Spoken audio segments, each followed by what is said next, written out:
नमस्कार, Jai Hind, Jai Bharat and welcome to Deaf Talks. हमारे साथ हैं ओंकार चौधरी जी, जिनसे मैं बड़ा सिंपल सा सवाल पूछूँगा। आज शाम को सुप्रीम कोर्ट की तरफ से एक बहुत बड़ा झटका की तरफ आया है।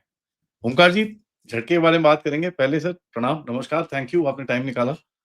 आपका बहुत धन्यवाद याद करने के लिए आदि जी। आपके दर्शकों को भी मेरा नमस्कार। जी, सर ये सुप्रीम कोर्ट की तरफ से जो आज एक झटका सा आया है, जहाँ पर बोला गया है कि भई आधार कार्ड नहीं है आपकी प्रूफ ऑफ आइडेंटिटी। और ये वही सुप्रीम कोर्ट है जो 2 हफ्ते पहले सवाल पूछ रहा था कि भई आप आधार कार्ड को ले लो ना यार, क्या कर रहे हो? ले लो ना, ले लो ना। मतलब लिटरली ऐसी बातें चली जा रही थी जहाँ पर आप कर लो ना, इतना क्या है, कोई फ़र्क नहीं पड़ता। दैट काइंड ऑफ उस तरह की भाषा से आज आके ये बोलना कि भई जो इलेक्शन कमीशन ऑफ इंडिया जो बोल रही है कि साहब बिल्कुल भी आधार का इससे कोई लेना-देना नहीं है। अब ये चीज़ कहाँ बैठती है सर आपके हिसाब में? ये हुआ क्या?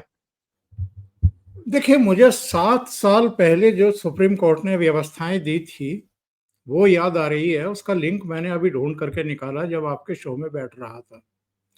और 7 साल पहले क्या कहा था सुप्रीम कोर्ट ने, उसका कहना ये था, निजी कंपनियाँ आधार कार्ड नहीं माँग सकती, मोबाइल बैंक खातों से आधार लिंक करना असंवैधानिक है, स्कूली दाखिले में आधार कार्ड अनिवार्य नहीं है, सीबीएसई, यूजीसी, नीट आधार को अनिवार्य नहीं बना सकते। इन्होंने कहा कि कहाँ जरूरी है। एक तो आयकर रिटर्न में आधार कार्ड जरूरी है, एक पैन में आधार देना जरूरी है, और कोर्ट ने यह भी कहा था कि आधार से निजता के अधिकार का हनन नहीं होता है, और घुसपैठियों का आधार कार्ड नहीं बनना चाहिए। ये जो आखिरी पॉइंट है, इसी पर आते हैं। आधार कार्ड एक्चुअल में पहचान पत्र है, नागरिकता का प्रमाण नहीं है, और ये डे वन से सबको पता है। सुप्रीम कोर्ट ने भी आज यही कहा है कि ये नागरिकता का प्रमाण नहीं है। तो अभिषेक मनु सिंघवी ने क्या कहा? उन्होंने कहा कि साहब, चुनाव आयोग जो है वो नागरिकता तय नहीं कर सकता है, ये तो होम मिनिस्ट्री तय करेगी। तो सुप्रीम कोर्ट में जस्टिस सूर्यकांत ने कहा कि आप ठीक कह रहे हैं, लेकिन अगर किसी विदेशी का आधार कार्ड के आधार पर, राशन आधार के कार्ड के आधार पर मतदाता पहचान पत्र बन गया है, तो उसकी पहचान का काम चुनाव आयोग ही करेगा। ये चुनाव आयोग के ही दायरे में है। तो ये जो एक, क्योंकि इनको इस बात का अंदाजा है, इनको पता है कि केवल लड़ाई अब आदि जी बिहार की नहीं हो रही है। बिहार के बाद अब असली लड़ाई होगी जाकर के पश्चिम बंगाल में, और पश्चिम बंगाल के अलावा असम में। और ये जो राहुल गांधी आजकल सड़कों पर घूम रहे हैं ना प्रदर्शन करते हुए, इनको ना बिहार की चिंता है, ना इनको बंगाल की चिंता है, इनको चिंता है असम की। क्योंकि वो बहुत अच्छे तरीके से जानते हैं, इनके रणनीतिकार, इनकी चौकड़ी भी अच्छे तरीके से जानती हैं कि बिहार में लेना एक ना देना दो कांग्रेस का।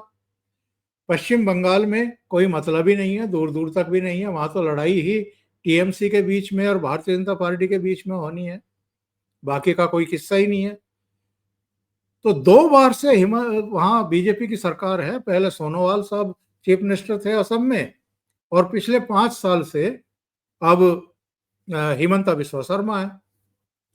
और हिमंता ने वहां बहुत काम किया है। ये बात सही है कि वहां पर बहुत बड़े पैमाने पर घुसपैठिए आ गए थे, और बहुत बड़े पैमाने पर मुस्लिमों की जनसंख्या बढ़ी है। तो राहुल गांधी की नजर एक्चुअल में असम पे है कि असम में भी यही सारी कवायद हो गई जो बिहार में हो रही है, तो फिर हमारा तो तीसरी बार भी, जैसे हरियाणा में हम नहीं आ पाए, ऐसे ही असम में भी नहीं आ पाएंगे। और आदि जी तय मान लीजिए, अगर असम में तीसरी बार भी कांग्रेस नहीं आती है, तो फिर राहुल गांधी की लीडरशिप को लेकर के नए सिरे से सवाल खड़े होने शुरू हो जाएंगे कांग्रेस पार्टी के भीतर भी। तो राहुल गांधी की चिंता है असम, इसलिए ये सब नाटक नौटंकी है।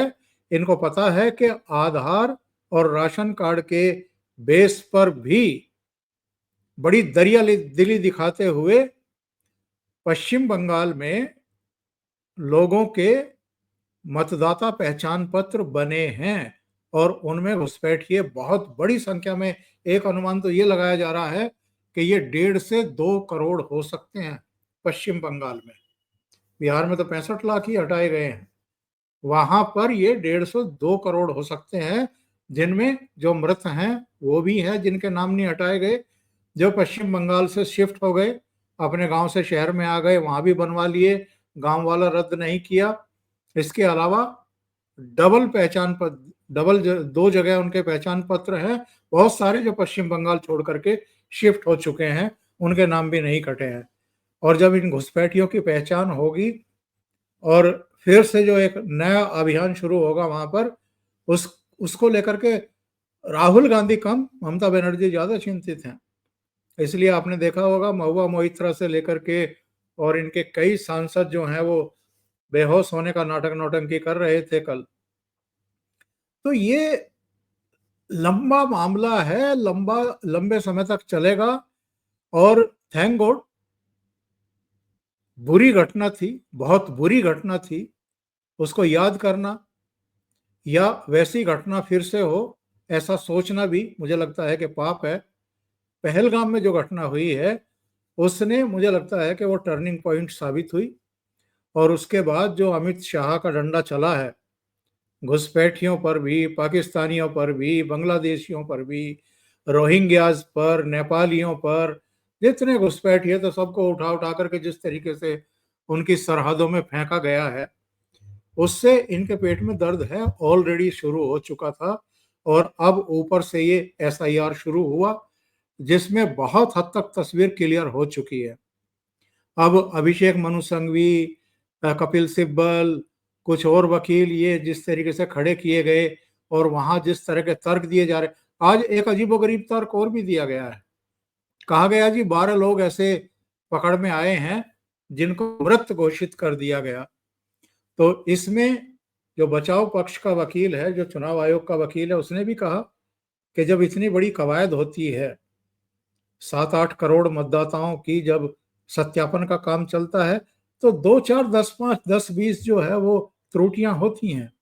और ये बेंच ने माना कि हाँ ये त्रुटियां होती हैं, और ये केवल अभी ड्राफ्ट सूची है, अंतिम सूची नहीं है ये।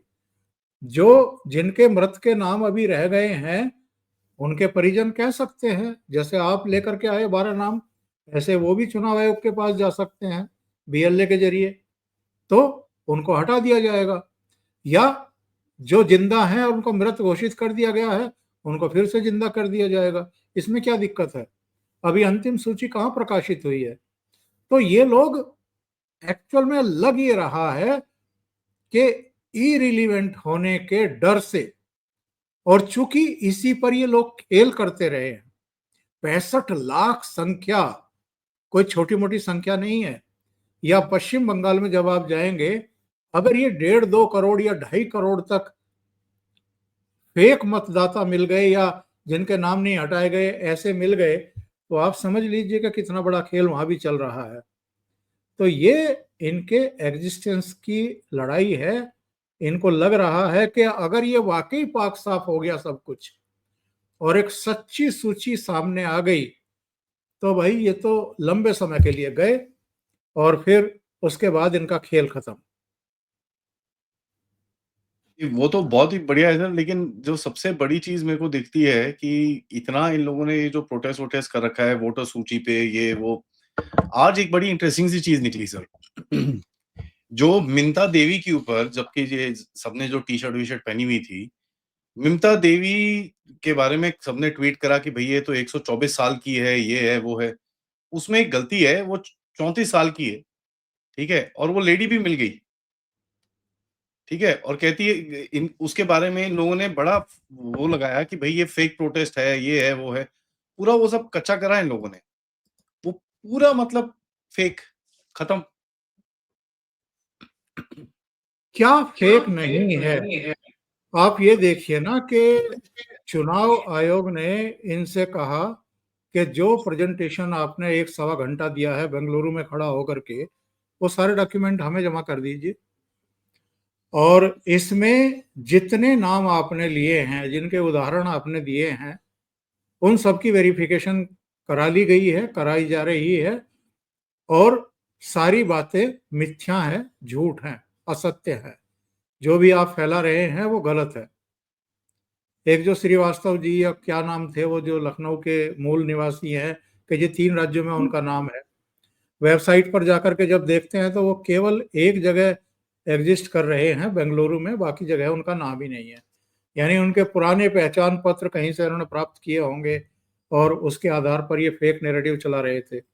एक घर में बता रहे थे कि 40 मेंबर के वोट बने हुए हैं, तो वो भी क्लियर हो गया कि ये बकवास बात है, इसका कोई सर वो मतलब तो नहीं है। होता ही है ना, आप देखो किसी कोई जो लेबर है जिसके पास अपना एड्रेस नहीं है, अब वो एक जगह पे उसने अपना यहाँ पर दे रखा है, अब वेरीफाई करने की बात है ना, ये तो गवर्नमेंट की रिस्पॉन्सिबिलिटी है।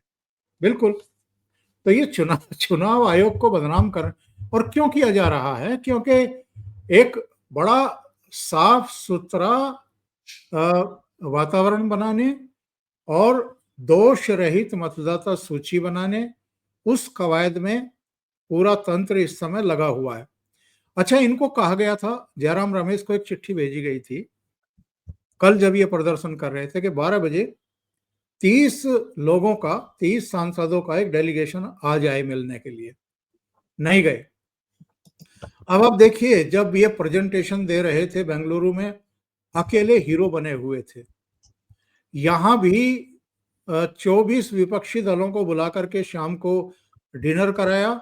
यहाँ भी प्रेजेंटेशन खुद ही दे रहे थे, यहाँ भी हीरो बने हुए थे, अकेले। यानी 24 दलों को लीड करते हुए दिखाई दे रहे थे और वो सारे दल जो है वो पप्पू बने हुए थे, पप्पू जी के पीछे। उनको समझ में नहीं आ रहा था कि खेल क्या कर रही है कांग्रेस पार्टी। इसके बाद जब सबूत देने की बात आई, जब चुनाव आयोग में तथ्य रखने की बात आई, तो आप अकेले क्यों नहीं जा रहे हो भाई?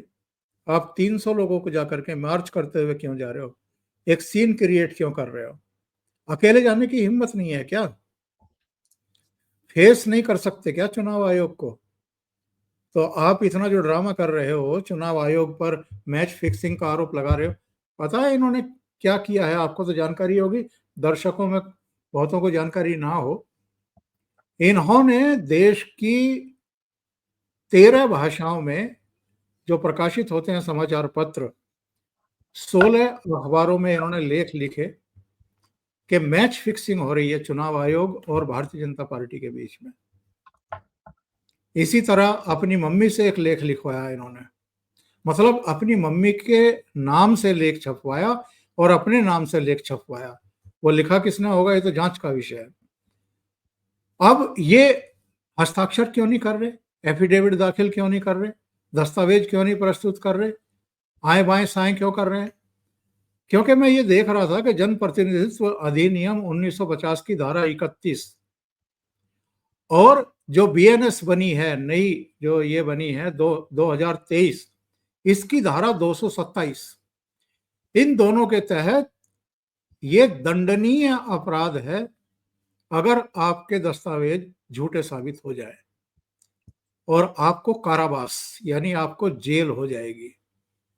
तो वकीलों की तो फौज है ना इनके पास, विधि विशेषज्ञों की भी जानकारी रखने वालों की फौज है।